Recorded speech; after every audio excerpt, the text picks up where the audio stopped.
Some contend that it was invented by Charles Goodyear in America, 1839, and patented in 1844. Other account attributes it to Thomas Hancock in Britain in 1843. The first rubber condom was produced in 1855, and by the late 1850s, several major rubber companies were mass producing, among other items, rubber condoms. Some content say that the first condoms was made by intestines of fish and intestines of goat, etc. But here are the best content for me by Wikipedia. The history of condom goes back at least several countries and perhaps beyond.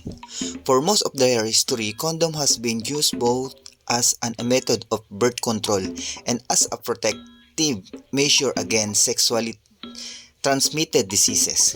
Condom has been made from a variety of materials prior to the 19th century.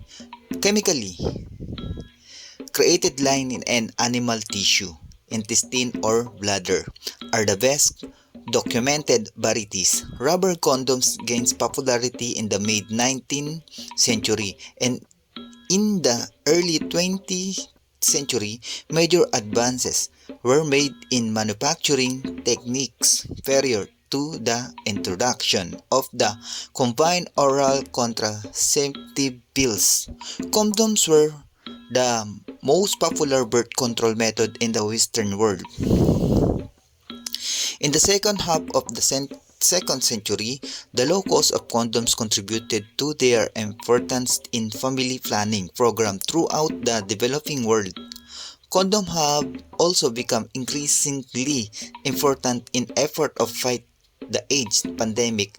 The oldest condom ever excavated were found in Safe located in the ground of Dudley Castle and were made from animal membrane. The condoms dated back to as early as 1642. Antiquity to the Middle Age for sex. Whether condoms were used in ancient civilization and debated by the archaeologists and historians. Societies in the ancient civilization of Egypt, Greece, and Rome preferred small similars and are known to have practiced a variety of birth control methods. However, their societies viewed birth control as a woman's responsibility, and the only well-documented contraception method were female-controlled devices, both possibly effective such as pessaries and ineffective such as amulets. The writing of these societies contain valid preference for the male-controlled contraceptive method that might have been condoms, but most historians interpret them as referring to coitus interruptus or anal intercourse.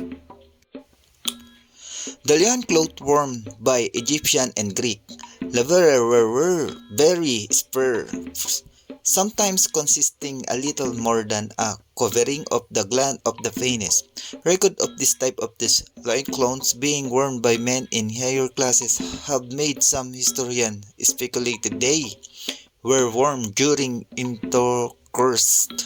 Others, however, are doubtful of such interpretations. Historians may also cite one legend of Minos, related by Antoninus Liverialis in 150 AD, as suggestive of condom use in ancient societies. The legend describes a course that caused Minos' semen to contain serpents and scorpions.